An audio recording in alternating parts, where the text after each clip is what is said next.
0.1 എത്ര ശതമാനമാണ് 0.01? നമുക്കിവിടെ 0.1 എത്ര ശതമാനമാണ് 0.01 എന്ന് കണ്ടുപിടിക്കണം.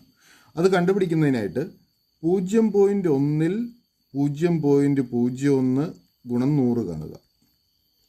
അപ്പോൾ ഇവിടെ അംശം 0.01 അതിനെ 100 കൊണ്ട് ഗുണിക്കണം. ഒരു ദശാംശ സംഖ്യ 100 കൊണ്ട് ഗുണിക്കുന്നതിനായിട്ട് അതിലെ ഡെസിമൽ പോയിന്റ് വലത്തോട്ട് 2 സ്ഥാനം മാറ്റിയാൽ മതി. അപ്പോൾ ഇവിടെ ഡെസിമൽ പോയിന്റ് വലത്തോട്ട് 2 സ്ഥാനം മാറ്റുമ്പോൾ അംശം 1 ആവും. 1/0.1 എന്ന് വരും. ഇവിടെ ഛേദത്തിൽ ഡെസിമൽ പോയിന്റിന് വലതുവശത്ത് ഒരക്കം ഉണ്ട്. അപ്പോൾ ഛേദത്തിലെ ഡെസിമൽ പോയിന്റ് ഒഴിവാക്കുന്നതിനായി 10 കൊണ്ട് ഗുണിക്കാം. അംശത്തിനെയും ഛേദത്തിനെയും 10 കൊണ്ട് ഗുണിക്കുക. ഇവിടെയും 10 കൊണ്ട് ഗുണിക്കുന്നു. 1 ഗുണം 10 10. ഇവിടെ പോയിന്റ് 1നെ 10 കൊണ്ട് ഗുണിക്കുമ്പോൾ 1 എന്ന് കിട്ടും. ഡെസിമൽ പോയിന്റ് 1 സ്ഥാനം വലത്തോട്ട് മാറ്റുന്നു. അപ്പോൾ 1 എന്ന് കിട്ടും. 10/1 10.